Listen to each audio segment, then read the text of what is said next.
when I hear this, especially about like, hey, let's bring Dead Rising, but it's going to be completely generic. It's like, you don't know the source material. Please stop. You are going to be Uwe Boll all over again. So, sorry to hear that, but onward to the news. Hope you guys ready for another piece of wearable tech, as Apple is kind of rumored to announce their next invention, being the iWatch, hopefully to be debuted in October 2014. What? I don't understand what the hell is with eyewear, with the wearable tech and design to make your phone on your, watch. I thought if I want to watch, I will go back and buy the 1982 classic Knight Rider watch. That's, yeah. Even at that. I mean, you can't go wrong with that, but it's like nowadays, like, I have a phone that does all this. Why do I need a watch? But, yeah. From Apple, we are not only releasing iOS 7.3.1, We're releasing cookie Look, we're in the sandwich. 10s, let's be honest. We're releasing a watch. A watch. But you'll probably get the best Angry Birds you've ever played on the go. Oh, lordy. Well, at least in good news, we've just found out... Yeah, that's what I said. I know. At least in good news, we did just find out that just to let you know, if you're an owner of a PS4 controller, it is now backwards compatible with PS3s due to the latest firmware update. So if you want to get an updated version from your controller, because it's a vast improvement, go online to check how to sync it up to it, and definitely play with that, because that's actually a better controller. Also, for a little bit of the lulz, Goat Simulator. I know I've spoken about this one a while back. Yeah. Actually, I find it hilarious that Scream is actually in the game.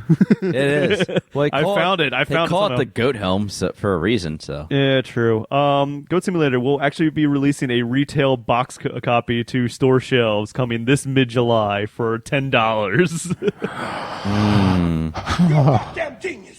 I think the only reason why they decided to make a retail copy because they would find it hilarious to actually put a copy of a goat's face on a store shelf, and just to see parents go up and be like, "Oh, that'd be a nice game for my kid. That'd be nice for little Timmy. It'd be like feeding goats." Nope. This is a goat from hell. This is a goat who will ruin people's day, summon Satan goat, and blow up what's called gas stations. Let's be honest.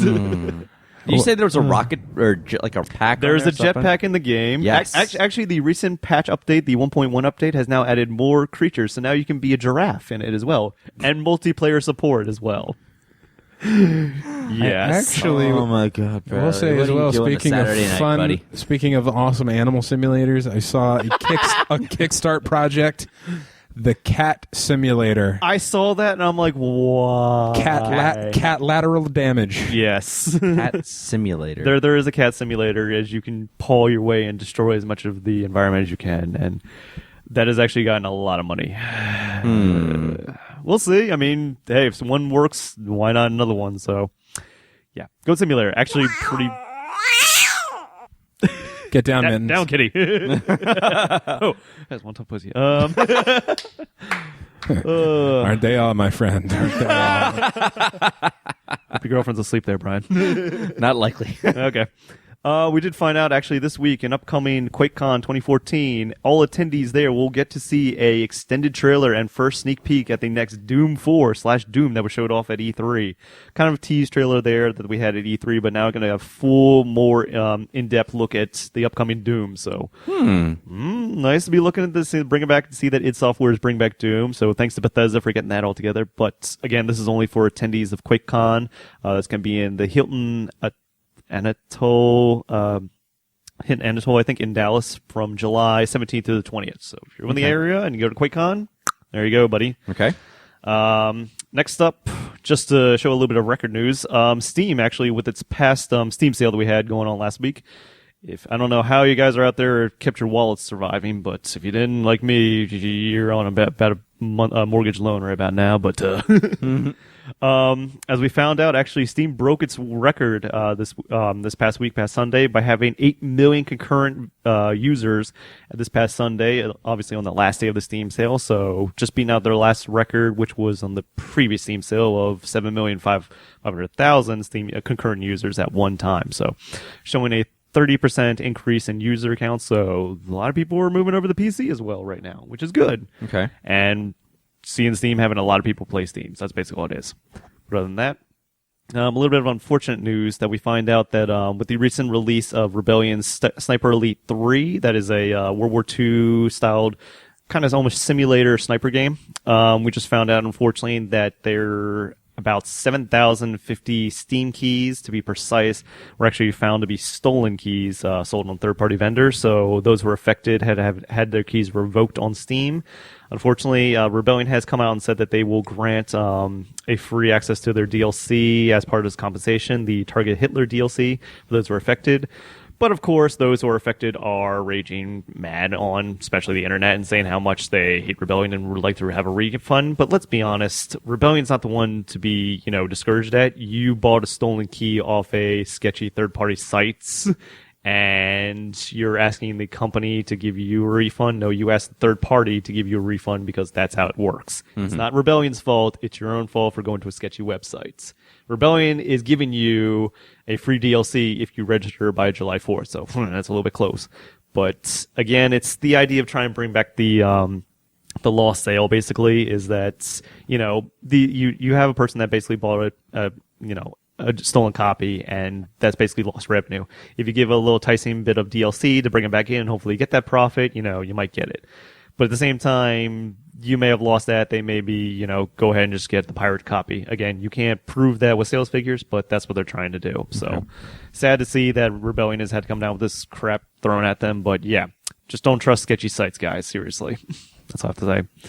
And a little bit of interesting news, but a little bit sad, but kind of works out almost. We found out at interview with a upcoming esports tournament coming out in Finland that the Hearthstone tournament, especially a couple of the other major tournaments like CSGO and other stuff like that, coming up in July, unfortunately just had, when asked about it, sorry, I'm rambling here a little bit. That's what we do, Bradley. I know, what can I say?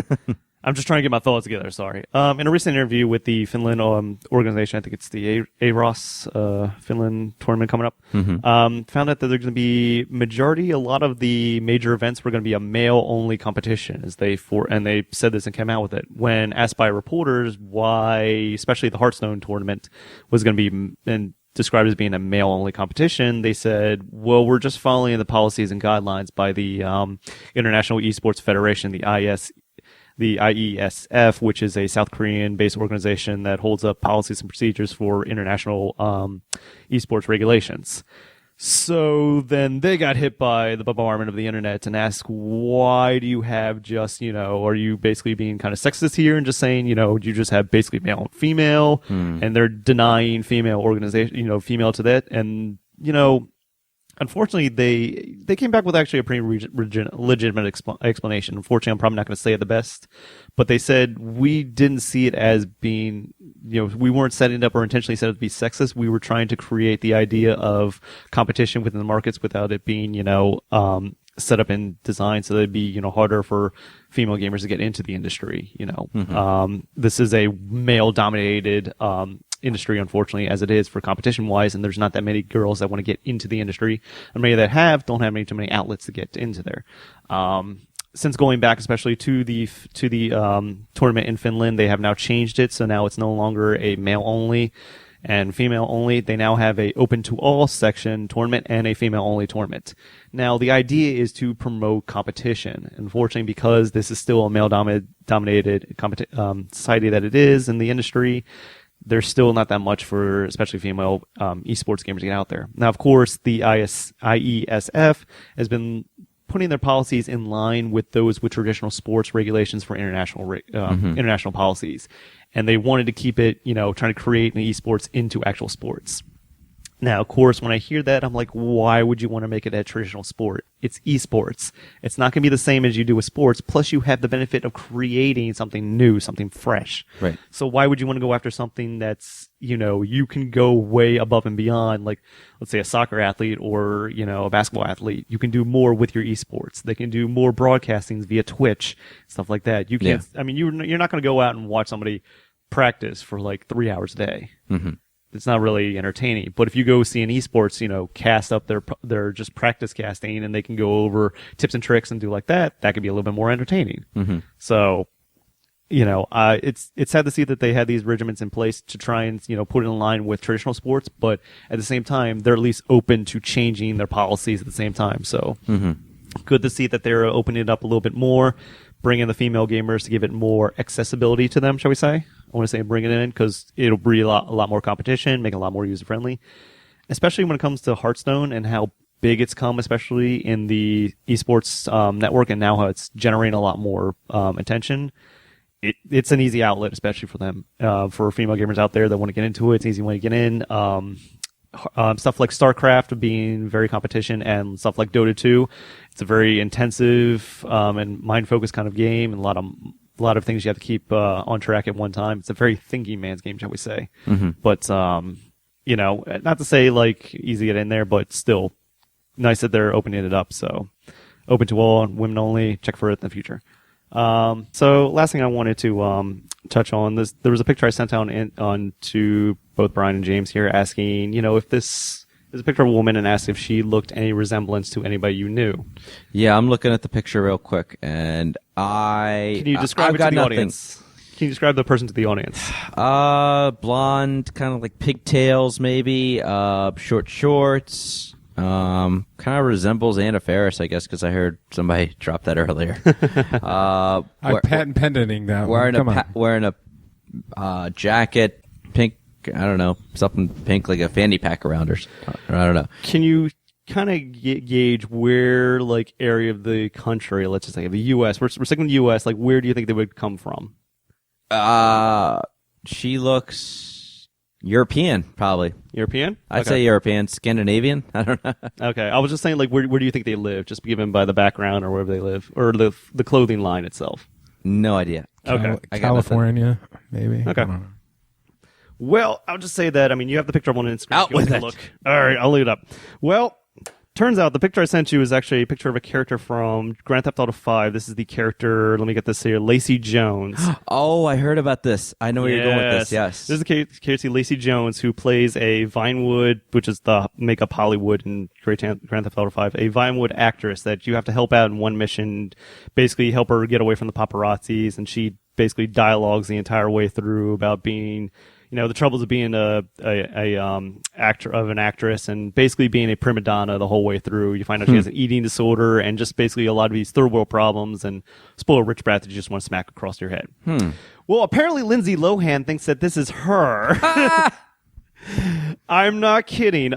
Originally quoted a few months back, actually originally reported by TMZ of all people, which people didn't really credit, that Lindsay Lohan was looking to sue Take-Two Interactive and Rockstar Games for the misuse or her using her likeness. I'm not kidding this, and I have to quote this, by incorporating her image, likeness, clothing, outfits, clothing line products, ensemble in the form of hats, hairstyles, sunglasses, and jean shorts without her consent. Oh my God. Really? Somebody's desperate for cocaine money. And they are now suing the Manhattan law firm is now suing Take-Two Interactive and Rockstar Games because of this character. Now, after asking the both fine gentlemen here on the show and basically looking at it and see, I could not tell who this is. And after playing the game, I would take a look at this character and go, well, this is a complete amalgamation of all basically stereotypical Hollywood actresses. Right. And you want to associate this person with yourself. Let's be honest. Lindsay Lohan wants to associate herself with a stereotype. She would. Fantastic, right? Good there. for her. Does not make so sense. Yeah, someone's out for that, and plus I don't think that would win because, let's be honest, you can then classify this under the sake of satire and parody because that's what it'd fall under, and you'd be sitting there being laughed in court. So yeah, because Lacey sounds a lot like Lindsay. Yeah, Lacey, and she does come from Lacey comes from let's see here, the Hotel Gentry Manor, which is supposed to be, a complete copy of the West Hollywood Hotel Chateau Marmont, where, Lindsay Lohan stays. But no one gives two flying.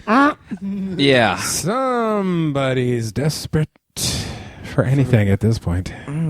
Cocaine's a hell of a drug. So, yeah. She does cocaine. Now, I know a lot of people obviously look at that front cover, the one blonde chick with the in bikini, especially looking at her who's doing the selfie. Oh, now, that's not Lindsay Lohan. That's actually, I cannot remember her name, but that is a real person they likeness. It's a British model. The name unfortunately escapes me, but she was actually hired and paid to have her likeness actually used in there. So yeah.